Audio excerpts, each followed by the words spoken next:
Donc, je m'appelle Mireille Séjalon, je suis psychologue et psychanalyste. Et je vais du coup, pour compléter les interventions faites ce matin, vous partager donc, des éléments en lien avec sport et ou études, sport et ou maternité. Je vais essentiellement intervenir sur sport et ou études, mais je ferai des petits clins d'œil sur sport et ou maternité, parce que bon, j'ai eu un peu de retours de sportifs de haut niveau. Je vais juste quand même leur faire un petit clin d'œil. J'ai eu quelques éléments sur Mélina, donc Robert Michon, qui est une médaillée olympique de lancer de poids, de disque, et qui a eu l'expérience d'avoir donc entre deux médailles, une fille, et là on a à nouveau une fille et qui prépare les Jeux de Tokyo. Et puis donc on retrouve certains articles sur l'équipe ou autre. Et puis de Stéphanie Tirotte, qui est une spécialiste du tir aussi, qui a eu l'expérience d'avoir 2 enfants et qui a fait 3 jeux. Voilà. Donc j'ai eu peu d'éléments, mais vous verrez que je vais quand même l'illustrer un petit peu. En tout cas, l'axe que je vais du coup utiliser, c'est justement cette notion d'engagement. On a parlé d'engagement tout à l'heure, de désir. Et la particularité en fait de la psychanalyse, c'est de pouvoir faire advenir et faire travailler chez le patient donc son désir et notamment son engagement par rapport à des choix. Et le choix de sport et ou études est parfois quelque chose qui est amené en cabinet, soit par l'enfant, l'ado ou le jeune adulte, mais aussi par les parents. Et plus donc le patient, les patients va venir questionner en fait un stade psychogénétique très particulier que nous avons traversé lorsque nous étions enfants. Vers l'âge de 3 ans, on a été confrontés à cette réalité que nous sommes soit un garçon, soit une fille. On appelle ça le stade phallique. C'est un moment psychogénétique extrêmement important qui peut avoir des effets complexes tout au long de notre vie et notamment sur la plupart des choix. Et donc, à partir du moment où on a ces questionnements qui viennent en cabinet, alors on fait travailler le patient à un certain moment sur ce stade-là, mais ça va vraiment pouvoir l'aider à faire advenir justement ce qui est le plus juste pour lui. Donc, on appelle ça l'inné en psychanalyse, et à lui permettre effectivement d'être vraiment ce sujet désirant et de pouvoir prendre des décisions qui sont en lien avec son histoire, de pouvoir, comme le disait Cécile aussi, lâcher des répétitions filiales, lâcher certains complexes, par exemple d'infériorité, et pouvoir choisir donc et où la discipline et où l'articulation, sport et où études. Donc ce qui est aussi intéressant dans notre pratique, et notamment en lien avec l'Institut de psychanalyse humaniste initiatique, c'est qu'on peut travailler sur la tripartition de l'être, c'est-à-dire le corps, l'esprit et l'âme. Donc on peut très bien effectivement orienter à certains moments les patients, hein, s'il y a vraiment une grosse problématique en lien avec le corps, on peut l'orienter par exemple vers Cécile qui a une pratique de sophrologue et qui est aussi formée en psychanalyse. Enfin, on peut l'orienter vers d'autres professionnels qui pourront aider à décristalliser certaines choses que nous, on ne sera peut-être pas complètement à même de le faire. Donc, on parle d'engagement. Il y a un engagement dans la pratique sportive, et notamment intensive, hein, lorsque l'enfant, l'ado ou le jeune adulte effectivement choisit une pratique intensive, et notamment en lien avec la compétition. Cela convoque un désir, on en a beaucoup parlé, qui va porter donc l'enfant, l'ado, l'adulte vers une temporalité qui peut être assez longue, puisque quand on se projette sur une carrière sportive et ou de haut niveau, on a quand même tout un tas de questions qui se bousculent et parfois à un âge plutôt précoce. Donc ça peut dépasser en partie l'enfant, l'ado, l'adulte, mais aussi ses parents, d'où l'intérêt de pouvoir venir questionner. Et puis, comme l'a dit aussi Cécile et Pierre, très souvent, il faut aussi envisager et les préparer en quelque sorte à ce qu'ils puissent avoir à gérer, à anticiper l'arrêt d'une pratique en compétition, les blessures, mais aussi tous les obstacles que va rencontrer donc l'athlète, hein, qu'il soit enfant, ado ou adulte. Alors, en vous écoutant ce matin, du coup, j'ai pensé à une situation, et vous allez comprendre hein, la problématique du choix, qui très souvent fait souffrir. Et on pense qu'en restant dans cette phase où on ne fait pas de choix, c'est-à-dire le non-choix, on échappe à la problématique, sauf que finalement, on perd beaucoup d'énergie. Et du coup, j'ai pensé à une situation que j'ai vécue moi-même en tant que mère de trois enfants. Et je me souviens de mon fils aîné, Léo, qui, à un moment donné, a dû choisir entre le rugby et le JJB. Et finalement, aujourd'hui, je le valide, bien évidemment, même si j'avais compris bien avant, il a assez vite choisi plutôt le JJB et il a du coup arrêté. Donc, il a renoncé au rugby. Et ça a été plus difficile pour moi en tant que mère qui avait investi en termes de temps, de logistique et même de plaisir cette activité. Mais effectivement, en ayant travaillé ça de mon côté, hein, j'ai pu heureusement du coup renoncer et surtout aider l'ado à pouvoir se réaliser dans ce qui est important en lien avec son désir. Alors,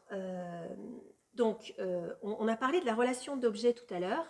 Et il est vrai que si on s'intéresse aux carrières des athlètes de haut niveau, on se rend compte quand même qu'ils font des choix de façon assez précoce. Hein. Ils font des choix même en préadolescence. Et donc, ils ont besoin effectivement, ou ils auraient besoin, hein, c'est pour ça qu'on passait effectivement par des Teddy Riner, mais pas seulement, de pouvoir avoir des lieux où ils vont pouvoir travailler leurs désirs et sortir assez rapidement de cette relation d'objet en lien, comme vous le disiez, avec les fédérations, en lien avec les désirs des parents, les répétitions filiales des parents.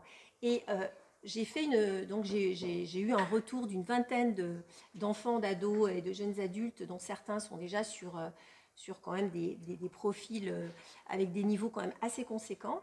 Et dans l'ensemble, très peu font de la préparation mentale, très peu ont mis en place de la sophrologie.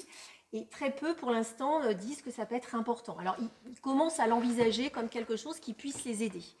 Mais nous qui travaillons en psychanalyse sur l'esprit, le corps et l'âme, on se rend compte quand même en cabinet que ça peut être important d'articuler, d'harmoniser ces différentes dimensions. Enfin, en tout cas, c'est un plus. Alors, même si on n'est pas sur du but, on est sur du sens, mais plus l'individu y met du sens à ce qu'il fait et à ses projets, plus il va du coup avoir de l'énergie et ne pas perdre de l'énergie, comme le disait Cécile, sur des symptômes, sur des blessures ou sur des décisions qui vont du coup le gêner. Donc on va vraiment travailler la position de sujet on parle de sujet désirant en psychanalyse. Alors, ce qui nous intéresse, c'est quoi? On sait que le corps s'anime, hein, puisque le sportif, il va quand même utiliser son corps. Donc le corps s'anime et il va effectivement s'animer d'une certaine façon. S'il fait du sport et notamment s'il entame une pratique de compétition, il va animer son corps qui ne sera pas la même façon que d'autres enfants. Donc il va avoir un rapport au corps aussi qui sera particulier, mais il va avoir aussi du coup un psychisme qui va s'élaborer d'une façon qui ne sera pas tout à fait la même qu'un enfant qui n'a pas, ou un ado, un adulte qui n'a pas cette particularité, puisqu'il va avoir, comme le disait Cécile, une gestion de stress importante à avoir. Il va avoir tout un tas d'enjeux, comme le disait aussi Pierre.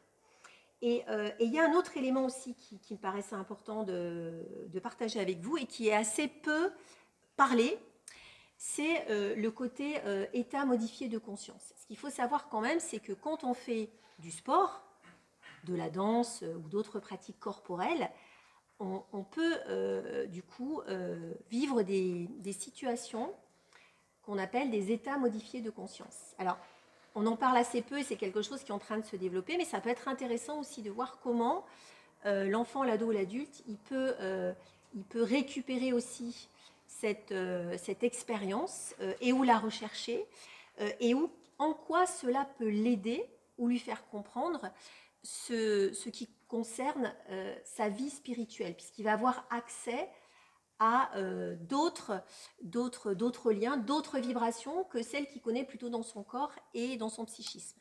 Et il y a un reportage, entre autres, mais il y en a d'autres, hein, c'est Valérie qui nous l'a transmis, sur l'INRES, une vidéo qui en parle, puisque c'est du sport au divin. Et on a entre autres Laurent Bernard, mais plein d'autres qui partagent aussi cet aspect-là, qui est quand même assez peu travaillé, mais je pense que, en tout cas, nous on y est très sensibles. Et pour en avoir fait aussi des expériences en tant que triathlète, quadriathlète, raideuse, traileuse, à certains moments, effectivement, j'ai pu ressentir des sensations de vol, alors que j'ai jamais volé, hein, j'ai jamais fait de windsurf ou quoi que ce soit. Voler en course à pied, voler en vélo, et avoir des sensations, effectivement, des états modifiés de conscience, sans avoir pris de dopant. Ce sont quand même des expériences que le sportif en compétition recherche et peut, ça peut être un moteur ou une pratique et des expériences qui sont quand même assez intéressantes. Voilà, donc je vous invite aussi à découvrir cet aspect-là. Je sais qu'Adrien va en parler cet après-midi, hein, parce que cet état modifié de conscience qu'on retrouve chez le sportif, c'est un moment d'état de fonctionnement psychologique optimal qui est appelé flow ou la zone, ou le pic de performance qui est recherché par les sportifs ou athlètes de haut niveau. Donc c'est souvent dans des moments où en fait, effectivement, on est vraiment performant, mais on ne perd pas effectivement ses capacités, on ne perd pas effectivement ses moyens, et au contraire, on est souvent extrêmement performant. Voilà. Donc la zone en sport, c'est un moment intense et unique qui est recherché, qui est souvent atteint une première fois et qui peut devenir aussi une source de pure motivation intrinsèque. Donc ça peut être quelque chose aussi qu'on peut faire travailler avec des enfants, ados et adultes. C'est plus particulièrement quand même avec des adultes ou des jeunes adultes. Alors, il y a quand même des grands sportifs qui en ont parlé aussi. Même Pelé parlait de « j'ai ressenti comme un étrange calme, une sorte d'euphorie ». Hein, il en parle dans sa biographie en 2006. Quand on est dans ces états-là, on a donc une perception du temps qui est altérée. Et certains parlent même de transe. Hein. Donc ça, c'est le lien aussi avec un des axes qu'on travaille à l'Institut et qui nous paraît important aussi à pouvoir recevoir et percevoir et travailler avec les patients qui font ces expériences en lien avec le sport, mais qui peuvent être proches effectivement d'expériences d'état modifié de conscience. Alors, donc, le sportif ou l'enfant, l'ado, l'adulte qui a à choisir sport et ou études est confronté donc à ces choix. Alors, si effectivement le sportif, l'enfant, l'ado, l'adulte a traversé d'une façon harmonisée cette fameuse phase vers 3 ans qu'on appelle le stade phallique, où il a pu intégrer, identifier ou accepter qu'il est soit un garçon, soit une fille, il est donc sur une position qu'on appelle je sais qui je suis. Donc il va être, un individu et un futur adulte qui aura plus de capacités qu'un autre, qui n'aura pas bien traversé cette phase, ou voire qui aura une fixation, à pouvoir faire des choix en toute conscience. Hein. Il sera moins gêné et il va effectivement gagner quand même pas mal d'énergie. Donc vous comprenez bien que cette problématique, il faut que ça soit travaillé avec l'enfant, l'ado et l'adulte, mais ça peut être aussi travaillé avec les parents qui parfois sont amenés à accompagner ou à aider à faire un choix chez un enfant ou un ado ou un jeune adulte. Donc ça peut être important aussi de travailler avec les parents. En tout cas, c'est ce qu'il apparaît aussi en cabinet. Donc le sportif doit vérifier si son identité, effectivement, sexuée, effectivement, est quelque chose qu'il a bien intégré. Et alors ça, je l'ai vérifié effectivement dans le cadre des sportifs de haut niveau qui ont choisi et qui se sont engagés pour être maman.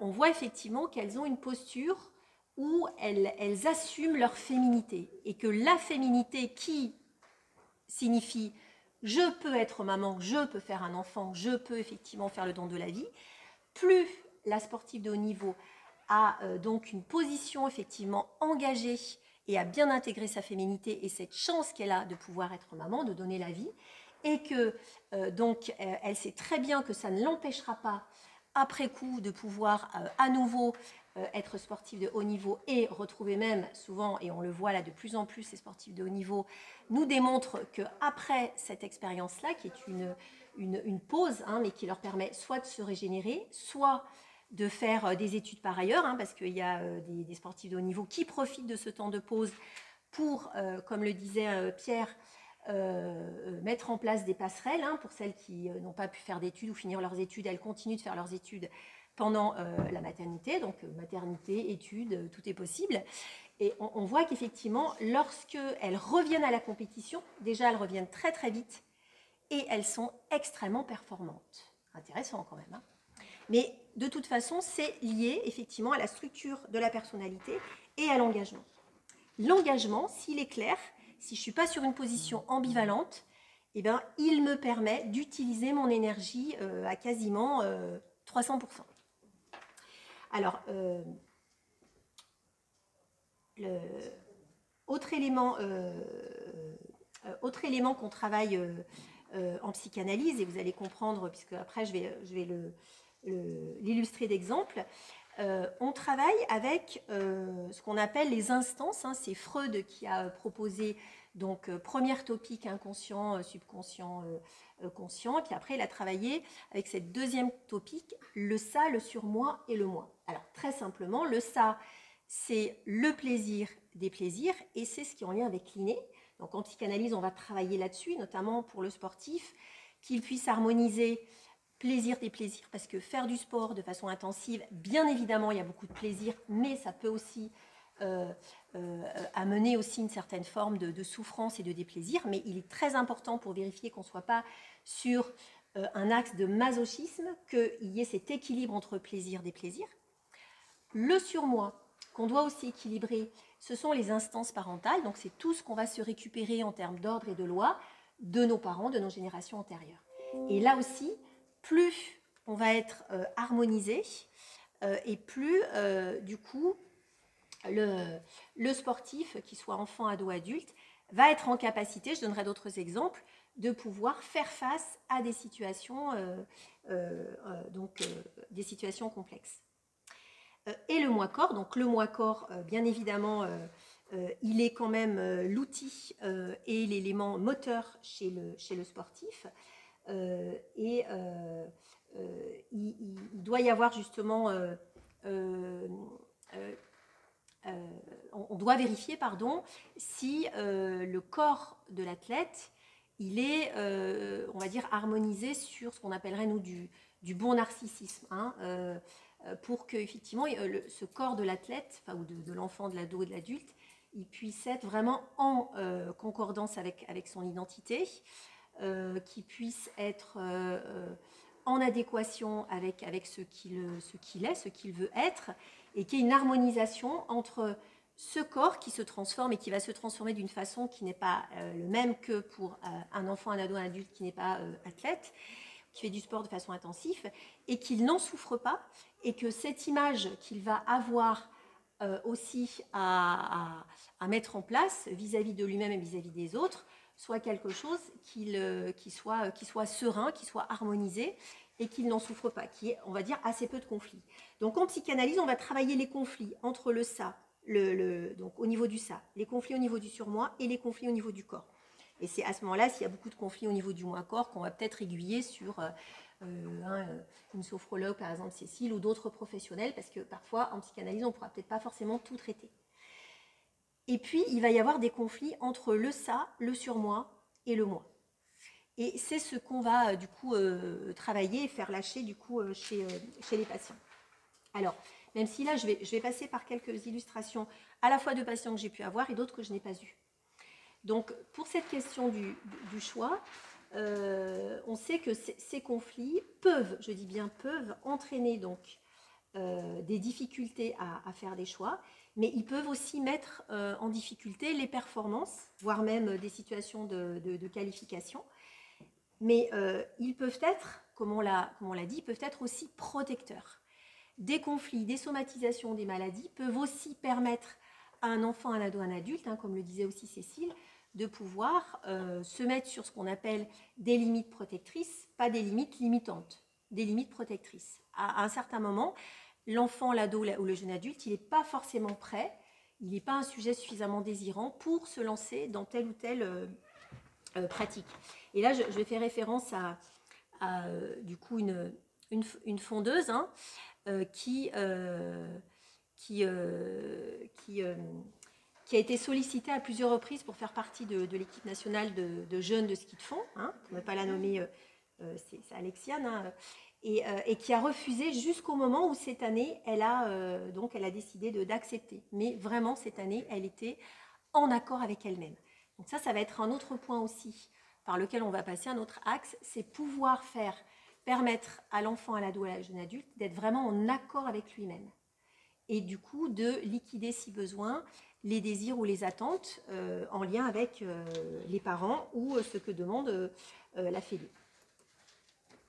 Donc, elle a pu identifier ce qui était bon ou mauvais. Qu'est-ce qui est bon ou mauvais pour moi ? Et ça, effectivement, si l'enfant, l'ado ou le jeune adulte, il arrive à l'identifier assez rapidement dans sa cure ou dans son travail, effectivement, avec d'autres professionnels, il va là aussi pouvoir gagner de l'énergie et pouvoir construire une personnalité qui sera beaucoup plus individuée. Hein, ça, c'est Jung qui parle de l'individuation, et ou une personnalité qui sera harmonisée, qui sera singulière.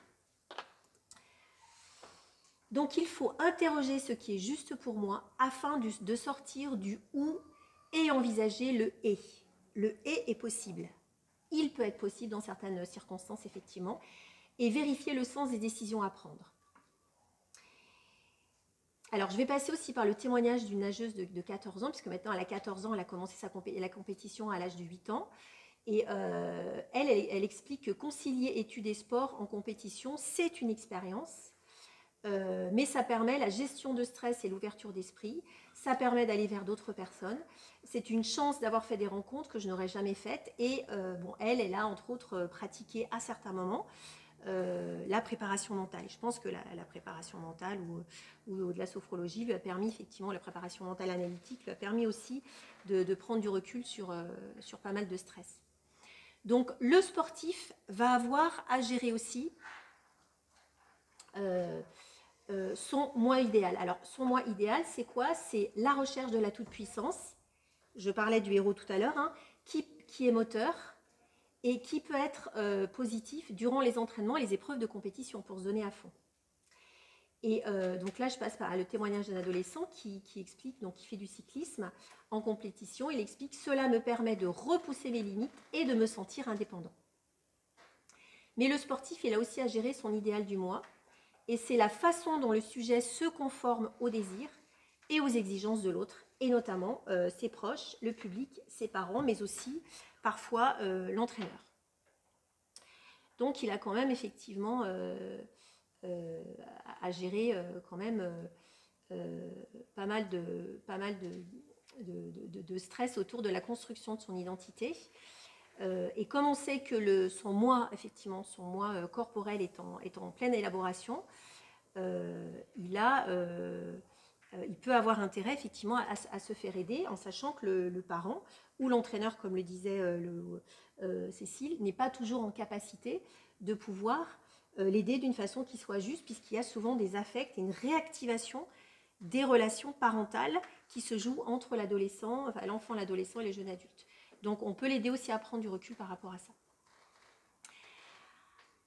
Alors, il y a quand même, j'ai pu avoir le témoignage d'une vingtaine d'enfants, ados, adultes et parents. Il y a quand même peu encore de sportifs qui, effectivement, utilisent la parole. Il y a quand même une défiance concernant la parole et le travail qu'on fait en psychanalyse. Oui. Alors qu'on sait que, justement, la parole, elle a du poids, et notamment au sujet de la vérité, puisqu'effectivement, le patient va venir déposer si c'est juste ou pas, s'il le fait pour ses parents, s'il le fait pour son entraîneur. Et c'est un moment de vérité que tout un chacun n'est pas aussi toujours en capacité de pouvoir faire advenir. Alors là, je passe par le témoignage d'un adolescent triathlète qui, lui, en cure, il a pu comprendre que se comparer à ses collègues triathlètes, avant, pendant et après la compétition, pouvait permettre une élaboration miroir afin d'identifier ce qu'il désire optimiser. Donc au départ, c'était sur de la rivalité, et il en a fait quelque chose qui est une force, c'est-à-dire qu'est-ce que effectivement l'autre en miroir, mes collègues, peuvent me faire travailler chez moi, ce qui lui a permis donc de lâcher l'axe de la rivalité afin de travailler son axe de sublimation et de garder de l'énergie afin d'utiliser ses ressources pour ses objectifs. Et donc on peut se poser la question, est-ce que cette pratique sportive fait-elle symptôme? Alors en psychanalyse, nous, le symptôme, il nous intéresse, on en fait quelque chose. On sait qu'il y a des situations qui vont buter, on sait qu'en les faisant élaborer, ça va effectivement mettre du sens, ça va pouvoir en dégager d'autres axes. Alors je ne reviendrai pas plus là-dessus parce que cet après-midi et entre autres Dominique va en parler. Mais entre autres, ces situations, ces symptômes qui apparaissent dans cette pratique sportive intense, elles permettent de liquider des affects, de liquider des complexes, de liquider des angoisses et notamment de liquider toutes les répétitions filiales. Là, pour le coup, je vais quasiment m'assurer que je ne vais pas répéter l'histoire transgénérationnelle. Donc, c'est quand même assez libérateur. Alors, je vais passer par des témoignages de danseuses, hein, puisque j'ai demandé effectivement à ces sportifs qui font de la compétition, est-ce qu'ils se sentent différents des autres qui ne font pas de la compétition? Et en fait, alors j'ai trouvé ça intéressant parce que la plupart ont dit qu'ils ne se sentaient pas différents. Et si vraiment on veut être puriste et qu'on travaille, là je le dis un peu plus pour les élèves analystes, et qu'on s'intéresse à ce fameux stade phallique, en stade phallique, on travaille « je suis comme tout le monde ». Et quelque part, en fait, c'est une confirmation analytique qui est que finalement, ces jeunes qui ont pu se positionner, en fait, n'ont pas de fixation. Pardon, il faut que j'allume mon ordinateur. Non, c'est pas celui-ci. Il est où le fil de l'ordinateur?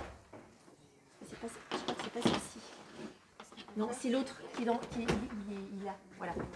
Donc, on peut se positionner. Donc, ça a pu me permettre de vérifier effectivement ô combien ils n'avaient pas de problématique sur du ou, puisqu'ils étaient engagés sur du et. Ils étaient capacitaires. Alors, qu'est-ce que cette expérience leur apporte? Donc, des témoignages de danseuses qui m'expliquent que l'articulation de la danse et les études, merci, leur a permis d'apprendre à s'organiser, d'anticiper déjà sur leur projet professionnel. Il y a vraiment eu ce qu'on appelle un transfert de compétences, de confiance, sentiment de confiance et de rigueur. Et donc elles disent, on danse devant un public, on est à l'aise devant un groupe, un jury, donc c'est facile pour nous l'oral au collège ou au lycée. Elles expliquent de même que cette pratique est un axe d'épanouissement corporel qui leur permet de le différencier de l'axe d'apprentissage des études. Donc ça veut dire que si ce soir j'ai cours de danse ou si j'ai cours de JJB, ben effectivement ça me permet aussi de faire autre chose que de passer du temps à élaborer des devoirs, des dissertes, etc. Donc c'est extrêmement intéressant. Les deux activités se complètent et s'harmonisent. Alors bien évidemment, la place des parents est très très importante. On se rend compte quand même que si le parent accompagne, gère la logistique, financièrement aussi peut les accompagner, et relativement aussi donc sécure, et lui n'a pas de problématique sur le et où, ça va effectivement aider l'enfant, l'ado, le jeune adulte à pouvoir choisir plus facilement. Voilà. Donc les témoignages de parents le précisent. Je suis dans les temps, je vais essayer d'avancer.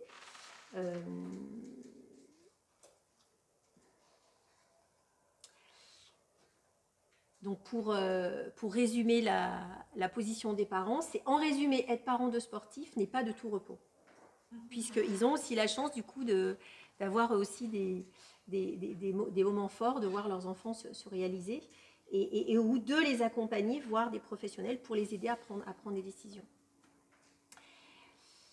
Donc là, la relation sportif-entraîneur, bon, Cécile en a parlé, donc je vais pas revenir dessus. Voilà. Donc, ainsi choisir, j'en arrive à la conclusion, ainsi choisir est d'autant plus prégnant chez le jeune sportif qui, dès l'enfance, puis à l'adolescence, puis plus tard, doit se positionner. Et notamment, ce choix entre je fais la fête ce soir ou je ne sors pas parce que demain j'ai une compétition. Donc il est beaucoup plus à même d'avoir à prendre des décisions à un jeune âge. Il va aussi optimiser l'utilisation de son temps. Et il va mettre en place, il peut mettre en place une rigueur ou une organisation et être capacitaire à faire plusieurs choses à la fois. Donc le fait de sortir du non-choix permet d'être en accord avec soi-même, ce qui sous-tend d'avoir intégré le qui suis-je, quel est mon désir, comment je peux me réaliser différemment de l'autre.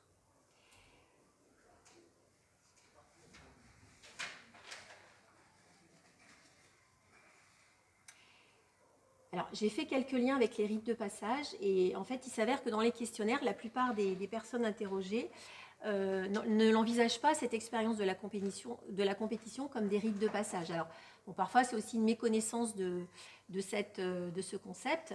On parle actuellement plutôt de rites de la première fois. Alors, c'est quand même assez intéressant parce qu'on peut même se payer une semaine de stage de rites de la première fois, alors même que le fait d'avoir pratiqué tout un tas d'expériences de compétition nous le permet, mais d'une façon qui est beaucoup plus active. Donc, moi, je considère en fait, à la lecture des témoignages et de tous les travaux qui sont autour du rite de passage, qu'il s'agit notamment en 2021 d'une forme de rite de passage. Et je le vois notamment en cabinet sur des patients qui n'ont pas forcément, des jeunes adultes ou des ados qui n'ont pas forcément cette expérience du sport ou de la compétition, qu'ils peuvent être en difficulté sur certains points et qu'à partir du moment où ils vont mettre en place, par exemple, ça peut être passer le permis, ça peut être faire un stage dans une certaine dimension, qui soit sportive ou autre, il y a un avant, il y a un pendant et il y a un après. Et la plupart des sportifs ont fait cette expérience bien avant et ils sont souvent beaucoup plus en capacité de pouvoir après faire des choix et être acteurs de leur propre vie.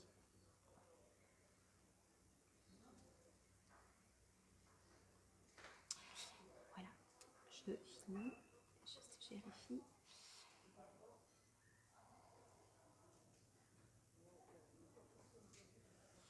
Donc pour conclure, la psychanalyse peut effectivement accompagner le patient pour que celui-ci devienne sujet de sa performance et non objet, sujet de ses projets, qu'il élabore pour se sentir à sa place. Ça, c'est vraiment la question de la place, on en parlait un petit peu. Là où il a à choisir d'être, parfois cela implique de changer de pratique sportive, de changer de club, ou d'arrêter une pratique sportive, ou d'arrêter de la compétition, ou de changer d'entraîneur, et d'aller vérifier qu'est-ce qui est le plus juste pour lui, afin que ces expériences restent sous l'égide du principe de réalité, parce que très souvent on travaille le principe de réalité, et du principe de plaisir.